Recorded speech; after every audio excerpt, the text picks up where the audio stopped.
علیکم ورحمۃ اللہ وبرکاتہ۔ بسم اللہ الرحمن الرحیم۔ سورہ کہف کا خلاصہ ہے، اللہ نے زمین پر جو سامان عیش و راحت دیا ہے اس کو دے کر اللہ تعالیٰ آزمانا چاہتا ہے کون ان نعمتوں میں مگن ہو کر اللہ کو بھول جاتا ہے۔ اصحاب کہف کے تعلق سے آتا ہے، ایک لمبا واقعہ ہے کہ کچھ نوجوان تھے، ایک یا دو تین مل گئے۔ ایک بادشاہ تھا، وہ بت پرست بھی تھا، اپنے آپ کو خدا کہتا تھا، لوگوں کے سامنے اس کے سامنے سجدہ کرنے پہ مجبور کیا کرتا تھا۔ کچھ نوجوان، ایک دو نوجوان، بعد میں تین چار جڑتے گئے اس کے ساتھ، نے کہا کہ یہ جو ہو رہا ہے یہ غلط ہے، اللہ تو ایک ہے، کسی کے سامنے سجدہ جائز نہیں ہے۔ اس نے جو ہے بادشاہ کا انکار کیا۔ بادشاہ نے کہا کہ تمہیں مہلت دیتا ہوں میں، تم نوجوان ہے، اسی وقت پر میں قتل بھی کر سکتا تھا، لیکن تمہیں مہلت دیتا ہوں، سوچ لو، یا تو مجھے خدا مانو یا تو تم قتل کر دیے جائے۔ اس کے بعد نوجوانوں نے سوچا سمجھا اور جمے رہے خدا کے اوپر، اور اس کے بعد جو ہے وہ بادشاہ قتل کر دیں گا اس لحاظ سے نکلے، یہ غار میں جا کے پناہ لیے، اللہ نے انہیں سلا دیا۔ وہ تمام واقعہ بیان کیا گیا ہے۔ اصحاب کہف چند نوجوان تھے جنہوں نے اپنے آپ کو خطرے میں ڈالنا گوارا کر لیا، مگر باطل کے آگے سر نہیں جھکایا۔ لوگوں کے ظلم و ستم پر گھر سے نکل کر غار میں چلے گئے، اللہ نے ان کو کئی سال سلا دیا، ان پر دھوپ تک نہیں لگی۔ ایک عرصے دراز کے بعد وہ جاگے تو اندازہ نہ ہوا کہ کتنے عرصے تک سوئے تھے۔ ایک شخص روٹی خریدنے کے لیے چھپ چھپاتے ہوئے بازار گیا، اس شہر کا نقشہ بدل گیا تھا، بت پرست لوگ اس عرصے میں خدا کا دین اختیار کر لیے تھے۔ اس واقعے کا پرپس کیا ہے، مقصد کیا ہے؟ اس واقعے سے اللہ تعالیٰ بتانا چاہتے ہیں کس طرح مرنے کے بعد انسانوں کو دوبارہ زندہ کرتا ہے۔ قرآن کے احکام کو بدلنے کا کسی شخص کو مجال نہیں ہے۔ جو لوگ رضا الہی کے طالب ہیں ہر وقت اس کو پکارتے ہیں، اے نبی ایسے لوگوں کی طرف توجہ دو جو دنیا کی ٹھاٹ باٹ رکھتے ہیں، ان کی طرف توجہ مت دو، جو اللہ سے ڈرتے ہیں ان کے لیے توجہ دو۔ اس کے بعد دو دوستوں کا ایک واقعہ اس میں ذکر کیا ہے سورہ کہف میں۔ ایک دوست کو اللہ نے دولت اور جو ہے بہت زیادہ دی تھی، اور اس دولت کے غرور اور گھمنڈ میں مغرور ہو گیا تھا اور دوسروں کو حقیر و سمجھتا تھا۔ دوسرا ایک دوست تھا، وہ اللہ ترس تھا، خدا جانتا تھا، آخرت پہ یقین رکھتا تھا۔ اس نے اس مالدار دوست سے کہا، دیکھ بھائی غرور نہ کر، گھمنڈ نہ کر۔ تو اس نے کہا یہ دولت ہمیشہ میرے ساتھ آئے گی، یہ میں نہیں سمجھتا ہوں قیامت آئے گی۔ یہاں تک کہ اللہ تعالیٰ اس کے غرور کو توڑ دیا، ایک اچانک آفت آئی، اللہ نے اسے عذاب کا شکل میں اسے ختم کر دیا۔ اللہ کی دی ہوئی نعمتوں پر اگر شکر ادا نہ کریں گے تو یاد رکھیے کہ اللہ تعالیٰ کی گرفت ہونے والی ہے۔ اللہ کے حکم سے بہار آتی ہے پھر خزاں، اگر آج تم کو خوشی میسر ہے یہ خدا کی طرف سے بخشی ہوئی نعمت ہے کہ قیامت کے دن اعمال کے دفتر کھول دیے جائیں گے اور یہ کتاب ایسی ہوگی انسان دیکھ کر کہے گا اے اللہ کیسی کتاب تیار کیا ہے، ہر چھوٹی بڑی چیز اس کے اندر لکھ دی گئی ہے، تم نے رحیف اور شفیق پروردگار کو چھوڑ کر کہاں گمراہ ہو رہے ہو۔ پھر اس کے بعد ایک لمبا واقعہ ذکر کیا گیا ہے، 22 سے 21 سے لے کے 22 رکوع تک جو ہے 2-3 رکوع، حضرت موسیٰ اور خضر کا واقعہ۔ یہ جانتے ہیں سب، اس کا میں تفصیل ذکر کرنا نہیں ہے، البتہ خلاصہ یہ ہے کہ حضرت موسیٰ علیہ السلام نے کیسے پیغمبر، جلیل القدر پیغمبر، قرآن میں سب سے زیادہ حضرت موسیٰ کا ذکر آیا ہے۔ انہوں نے ایک مرتبہ پرسر انداز تقریر کی، لوگوں کے سامنے بیان کیا، پھر اس کے بعد لوگ متاثر بھی ہوئے، اور بیان ہونے کے بعد، تقریر ہونے کے بعد لوگوں نے پوچھا اے موسیٰ اس روئے زمین پر آپ سے بڑھ کر کوئی عالم ہے کیا؟ حضرت موسیٰ علیہ السلام نے کہا نہیں، اللہ تعالیٰ پیغمبروں کی بھی جو ہے لغزش پہ گرفت کرتا تھا۔ حضرت موسیٰ سے کہا اللہ کا علم ہے، اللہ اس سے بڑے لوگوں کو بھی پیدا کیا ہے، موسیٰ تم جاؤ خضر کے پاس اور علم سیکھو۔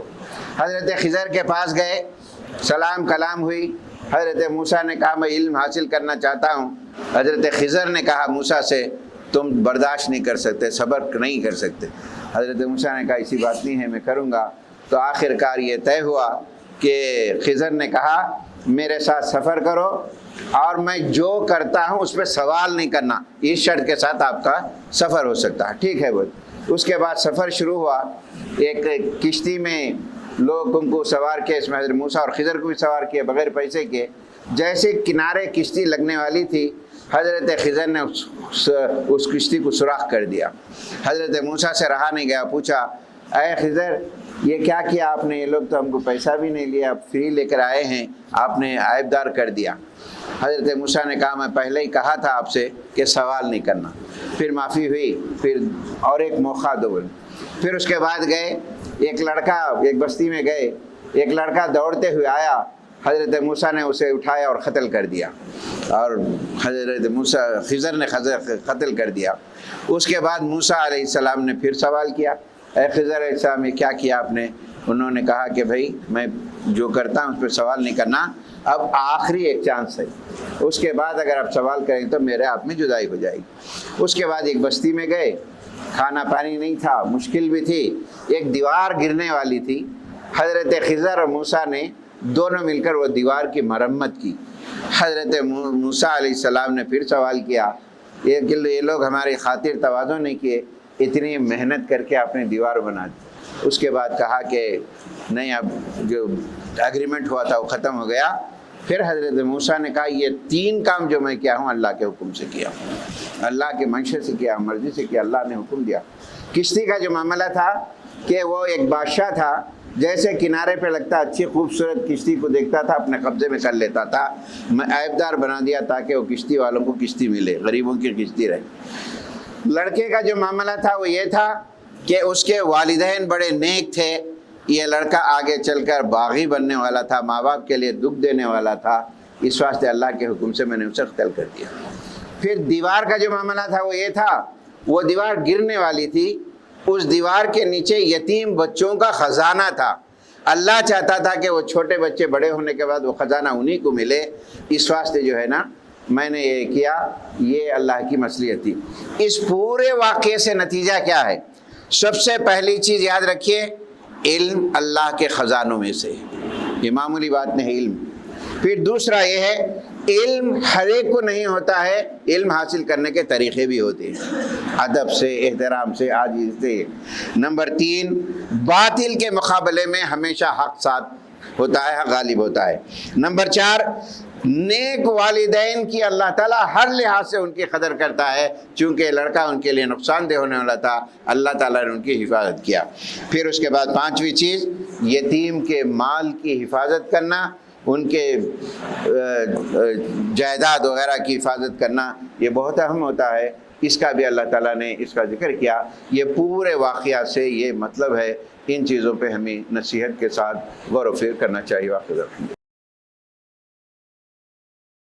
بسم اللہ الرحمن الرحیم۔ عزیز دوستو، ساتھیوں، معزز خواتین، یہاں سے 2 سورے جو تلاوت میں آ رہے ہیں بڑے ہی اہم ترین سورے، ایک سورہ مریم ہے اور ایک دوسرے سورہ طٰہٰ ہے۔ اس دونوں سوروں کو سمجھنے کے لیے اسلامی تاریخ کا بھی مطالعہ ہمیں چاہیے۔ آج کے لوگ اسلامی تاریخ سے ناواقف ہیں اور ان کو معلوم نہیں ہے کہ دین کس مشکلات سے یہاں تک پہنچا ہے، ہم تک پہنچا ہے، اس میں کیا کیا قربانیاں ہیں۔ نبی کریم صلی اللہ علیہ وسلم 40 سال کے بعد پیغمبر بنائے گئے اور دور زمین پر اللہ کے رسول آئے۔ آپ پیغمبر بننے کے بعد سب سے پہلے لوگوں کو سامنے جو ہے ایک اللہ کی دعوت دی، عبادت کی طرف بلایا، تو سب سے پہلے 4 افراد ایمان لائے۔ عورتوں میں حضرت خدیجہ الکبریٰ رضی اللہ تعالیٰ عنہ، مردوں میں حضرت ابوبکر صدیق رضی اللہ تعالیٰ عنہ، اور جو ہے بچوں میں حضرت علی رضی اللہ تعالیٰ عنہ، غلاموں میں حضرت زید بن حارث رضی اللہ تعالیٰ عنہ۔ یہ سفر چلتا رہا، یہ تحریک چلتی رہی، یہاں تک کہ پیغمبر بننے کے 6 سال بڑے مسائب، بڑے پریشانیاں ہوئی مسلمانوں کو، اتنی تکلیفیں، اتنی اذیتیں اور دی جاتی تھیں۔ کچھ لوگ ایمان لائے تھے، جس میں مرد بھی تھے، خواتین بھی تھے۔ آخر کار مکہ ان کو چھوڑنا پڑا اور سب سے پہلے حبش کی طرف ہجرت کیے۔ پہلا قافلہ نکلا ہجرت کرنے کے لیے حبشہ کی طرف 11 مرد 4 عورتیں تھیں. نوٹ کریے آپ کا بھی مقام کتنا ہے. 11 مرد 4 عورتیں. پھر ایک دوسرا قافلہ روانہ ہوا جس میں 83 مرد 11 عورتیں تھیں. یہ دونوں کو ملا کر 94 مرد اور 15 عورتیں تھیں. اور مکے میں جو ہے 40 لوگ تھے. پورے مسلمانوں کی تعداد اس وقت پر 149 یا 150 کے قریب تھی. دیکھیے یہ حالات تھے. حبش کی طرف گئے جان بچانے کے لیے. وہ بادشاہ بڑا اچھا تھا, عیسائی بادشاہ تھا, مسلمانوں کو پناہ دیا. کفار مکہ نے ایک بڑی خطرناک چال چلی. مشرکین یہود و نصارہ جو چالیں چلتے ہیں, یہ دنیا کو معلوم ہونا چاہیے مسلمانوں کو ان کی چالیں کیا کیا ہوتی ہیں. انہوں نے چالیں یہ چلی کہ مکے کے ایک سردار عمر بن عاص کو حبشہ روانہ کیا اور جا کے کہا کہ بادشاہ سے بولو یہ مسلمانوں کو جو تم نے پناہ دی ہے یہ تمہارے مذہب کے خلاف ہیں, یہ عیسائیت کو مانتے نہیں, عیسائیت کے خلاف ہیں. بادشاہ کو جب جا کے اطلاع دی, بادشاہ نے بلایا مسلمانوں کو پوچھا کہ کیا معاملہ ہے. اس وقت پر حضرت جعفر رضی اللہ تعالیٰ عنہ نے بادشاہ کے سامنے جو تقریر کی, میرے دوستو تاریخ اسلام کی ایک ریولیشن تقریر ہے, ایک انقلابی تقریر. بادشاہ کے سامنے کہا, اے بادشاہ ہم ایک جاہلانہ زندگی گزارتے تھے, بھائی بھائی کا دشمن تھا, شراب خوری تھی, ساری برائیاں ہمارے اندر تھی. ان میں ایک شخص آیا جو ہمارے اخلاق کو بتایا, اچھے اخلاق, بھائی بھائی سے محبت پیدا کی, ہم نے اس کو بات کو مان لیا. اس کے بعد حضرت جعفر رضی اللہ تعالیٰ عنہ نے بادشاہ کے دربار میں سورہ مریم پڑھ کر سنائی اور اس کو سننے کے بعد بادشاہ کی آنکھوں سے آنسو جاری ہو گئے. اور انہوں نے کہا, بادشاہ نے ایک تنکا اٹھایا, کہا ہمارے میسج میں, ہمارے پیغمبر کی باتوں میں, محمد صلی اللہ علیہ وسلم کی باتوں میں یہ تن کے دانے کا برابر بھی فرق نہیں ہے, میں تمہیں پناہ دیتا. اور اس کے بعد جو ہے یہ واقعہ ایک تاریخ کا ہے, مسلمان بچوں جوڑنا چاہیے. یہاں سے جو 6 سال نبوت کا پیغمبر بننے کا 6واں سال اسلام کا بڑا انقلاب یہ ہے, اور جو ہے اس سے یہاں سے معاملات بدلتے ہیں. اور اس میں سورہ مریم کیا ہے, اس میں کیا باتیں ہیں, یہ غور کرنی چاہیے. انشاءاللہ اس کے دوسرے وقفے میں اس کا خلاصہ بھیج. بسم اللہ الرحمن الرحیم. محترم حضرات, جو سورہ تلاوت کیے جا رہے ہیں ان سوروں کے تھوڑا معنی و مفہوم کو بھی ذہن میں رکھنا چاہیے. کیا پڑھا جا رہا ہے, آخر کیا میسیج ہے ہماری زندگی کے لیے, ہمارے لیے راہ عمل, کیا ایجنڈے ہیں اس کے اندر. یہ بہت ضروری ہے میرے دوستو قرآن کا سمجھنا. اگر قرآن ہمارے زندگیوں سے نکل جائے تو ہم جہالت کی طرف جائیں گے اور وہ کام کرنے لگیں گے جو اللہ سے دوری ہو جاتی. سورہ مریم خدا کی قدرت کی نشانیوں کا ایک سورہ, بہت اہم ترین سورہ ہے. بعض موقعوں پر خواتین حضرات بھی اس کو پڑھتے ہیں. حضرات یاد رکھیے, اللہ تعالیٰ کی قدرت ایسی ہے, وہ جو چاہے کر سکتا ہے, وہ اس کا اختیار. یہ ہر مسلمان کا ایمان ہونا چاہیے. لیکن زندگی میں دیکھیں گے ہم بعض وقت ایمان ہمارا ڈاواڈول ہو جاتا ہے, جاہلیت کی طرف چلے جاتے ہیں. اللہ تعالیٰ دیکھیے کسی کو لڑکے ہی لڑکے دے دیتا ہے, 1 نہیں 2 نہیں 3 نہیں, اس کی مرضی, اللہ کی مرضی ہے. کبھی ایسا ہوتا ہے کہ اللہ تعالیٰ کسی کو لڑکیاں ہی لڑکیاں دے دیتا ہے, جس کو لڑکیاں ہوتے ہیں مایوس ہو جاتے ہیں, لڑکی لڑکے کے برابر نہیں ہوتی ہے, یہ جاہلی رسوم. کبھی ایسا بھی ہوتا ہے کہ اللہ تعالیٰ دونوں سے بھی محروم کر دیتا ہے, کسی کو نہیں دیتا ہے, تو اس کی مصلحت ہے, اس کی جو ہے منشے پر ہے. ان تمام چیزوں میں اللہ کے طرف عقیدہ ہونی چاہیے. اللہ جو فیصلہ کرتا ہے وہ ہمارے حق میں بہتر کرتا ہے اور اچھا کرتا. سورہ مریم میں بہت ساری چیزیں آپ کو خلاصے کے طور پر جو ہے مضامین آ رہی. دیکھیے, کسی کو لڑکا نہیں ہوتا ہے تو دعا اللہ سے کی جاتی ہے, اللہ ہی دینے والا. حضرت زکریا علیہ السلام کا واقعہ ذکر کیا گیا ہے. حضرت زکریا علیہ السلام نے ایک دعا کی, بڑی پیاری دعا کے الفاظ یہ, اے پروردگار میری ہڈیاں گل چکی, یعنی عمر کی بات, میری ہڈیاں گل چکی ہیں, میرے سر پر بوڑھا پا بھڑک اٹھا, میرے بال سفید ہو گئی, اے پروردگار میں تجھ سے مانگ کر کبھی نامراد نہیں ہوا، پھر مجھے ڈر کس کی ہے؟ اولاد دولت کی کیوں مانگنا چاہیے؟ حضرت زکریا کا منشا کیا ہے؟ دیکھیے، اے اللہ مجھے ڈر ہے میرے بعد میرے بھائی بندے برائیوں کی طرف نہ چلے جائے، اس وجہ سے میری عورت بانجھ ہے، لڑکا دینے کے بچہ پیدا کرنے کی صلاحیت نہیں رکھتی ہے۔ اے اللہ تو مجھے ایک وارث عطا کر دے، ایک لڑکا عطا کر دے پروردگار، وہ تجھے تیرا پسندیدہ ہو، یہ دعا کر دے۔ دعائیں جو کرتے ہیں یاد رکھیں وہ دعائیں کبھی رد نہیں ہوتی، اور کبھی دعا قبول بھی نہیں ہوتی ہے، تو یہ بھی منشا ہے اللہ کا کہ وہ آخرت میں مل جانے والا ہے، کبھی مایوس نہیں ہونی چاہیے۔ پھر بات خدا کی طرف سے اللہ نے خوشخبری دی یحییٰ علیہ السلام کی، پھر اس کو ایسا نام رکھا جس کا کسی نہیں کیا۔ حضرت مریم کو اللہ تعالیٰ نے پاکیزہ لڑکے کی بشارت دی، حضرت مریم نے بدنامی کے ڈر سے پریشان ہوئی کہ بھئی لڑکا ہوا، مجھے کوئی انسان نے چھوا تک نہیں ہے، کوئی بشر نہیں چھوا ہے، کیا ہوگا؟ اللہ تعالیٰ نے کہا ہے مریم فکر مت کرو، اگر سماج میں جائیں گے اس بچے کو لے کر، آپ یہ بچے کی طرف اشارہ کر دینا، وہ بولے گا۔ آخر کار جو ہے چھوٹا سا بچہ جو ہے نا گود میں، ماں کی گود میں وہ کہنے لگتا ہے اے اللہ میں اللہ کا بندہ ہوں۔ یہ خدا کی قدرت ہے گہوارے میں۔ خلاصہ یہ ہے کہ اللہ جو چاہتا ہے وہ کرتا ہے، ہر چیز کا اختیار ہے۔ حضرت ابراہیم کی بھی تعریف کی گئی کہ وہ ایک سچے پیغمبر تھے، راست باز تھے۔ پھر اس کے بعد حضرت اسماعیل کی بھی بات کہی گئی۔ حضرت اسماعیل کی بات یہ کہی کہ وہ اپنے گھر والوں کو نماز کی بڑی تاکید کرتے تھے۔ خدا کے نگاہ میں ناخلف لوگ، خدا کے نگاہ میں ناخلف لوگ وہ ہیں جو اپنی نمازوں کو ضائع کرتے ہیں، اپنے خواہشات کے نفس میں پیچھے پڑ جاتے ہیں۔ نمازوں کو ضائع کرنا، جو لوگ گمراہی میں مبتلا رہنا چاہتے ہیں اللہ ان کو ڈھکیل دیتا ہے، پھر یہاں تک کہ اچانک اللہ کا عذاب آ جاتا ہے۔ ایک بات میں آپ کو بتانا چاہ رہا ہوں نوجوانوں کو خاص کر، کبھی کبھار ہم نماز کی دعوت دیتے، نماز گھر میں پڑھتے رہتے، ہم نہیں پڑھتے، اب بھی آتے بول کے چلے جاتے، وہاں پڑھ لیتے بول کے چلے جاتے، کبھی نہیں۔ یہ کیا چیز ہے؟ یہ سمٹم ہے، اچھی علامتیں نہیں ہیں۔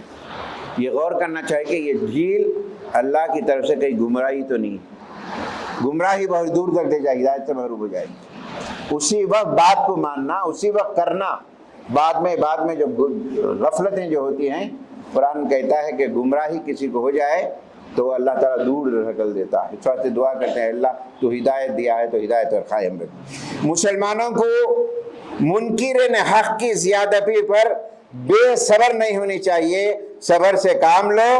جو لوگ دشمنان اسلام ہیں ان کی شامت آ چکی ہے، اللہ ان کو مہدت دے رہا ہے، اور یقیناً اللہ کی پکڑ سے کوئی بچنے والے نہیں، کوئی بچنے والے نہیں۔ فرعون، حامان، شداد، بڑی بڑی طاقت اور قوموں کو اللہ نے پچھاڑ کے رکھ دیا ہے، یہ ظالم قومیں کچھ نہیں۔ مسلمانوں اللہ سے رجوع ہو جاؤ، قرآن سے رجوع ہو جاؤ، اسلام کے طریقہ کار کو پکڑو، اللہ کی رسی مضبوطی سے پکڑو، یہ وہ رسی ہے جس سے کوئی تمہیں جدا نہیں کر سکتا۔ عروۃ الوثقی، مضبوط سہارا ہے، یہ سہارے کی طرف آ جاؤ، اللہ تعالیٰ جو ہے کامیاب کرے گا۔ اللہ سے دعا ہے اللہ تعالیٰ ہم کو ایک مضبوط ایمان والا نصیب فرمائے، مضبوط ایمانی اسلام پر استقامت نصیب فرمائے، آمین واخر۔ بسم اللہ الرحمن الرحیم۔ عزیز دوستو، ساتھیوں اور میری ماں بہنوں، بہو بیٹیوں، نوجوانوں، سورہ طٰہٰ کی تلاوت کی جا رہی ہے۔ یہ سورہ بڑا اہم ترین سورہ ہے۔ آج اللہ کا فضل، اس کا کرم، اس کا احسان ہے، جتنا بھی شکریہ ادا کرم ہے کہ 12 روزے ہو گئے، 13ویں تراویح ہم پڑھ رہے ہیں۔ حضرات، یہ وقتیہ طور پر کچھ عبادتیں کرنے کے بعد غائب ہو جانا یہ مقصد نہیں، کوئی مقصد نہیں۔ پورا رمضان ہم کو قرآن کچھ بنانا چاہتا، اس کا اثر باقیہ کی زندگی میں باقی رہے۔ آج کے نوجوان، آج کی عورتیں، ہم سب جب تک تاریخ اسلام سے واقف نہیں ہوں گے، ان واقعات کو نہیں پڑھیں گے، نہیں معلوم ہوں گے، یاد رکھے دین پر استقامت اور مضبوطی نہیں آئے گی۔ آنے والے حالات میں جو دنیا جس رنگ سے جا رہی ہے، اس وقت پر ہماری نسلوں کو دین پہ چلنے اور دین کو سنبھالنے، اس پہ بچ کے رہنے کے لیے ایک ہی طریقہ ہے، وہ تاریخی واقعات جو قرآن پیش کرتا ہے۔ یہ ہمارے کو بہت مضبوط بناتے ہیں۔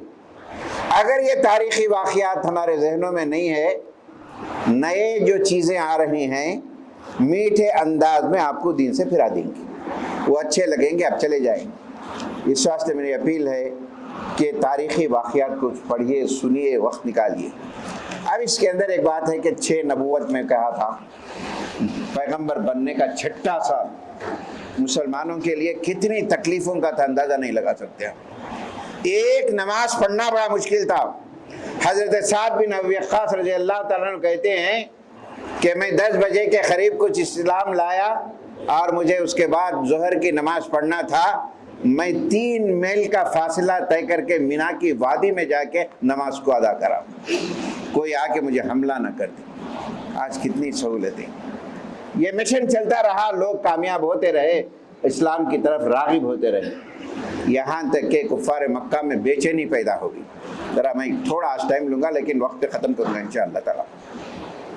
بے چینی ہوگی، سب کفار مکہ نے ایک میٹنگ طلب کی، سب بڑے بڑے سردار، دیکھو یہ دین اسلام میں لوگ آتے جا رہے ہیں، یہ بیل یہ جو ہے تاریخ پھیلتی جا رہی، اسے کچھ علاج کرنا چاہیے۔ سب بڑے بڑے سردار تھے، عمر اس وقت پر ایمان نہیں لائے تھے، سب تھے، سب لوگوں نے الگ الگ رائے دی کہ بھائی جلا وطن کر دیں گے۔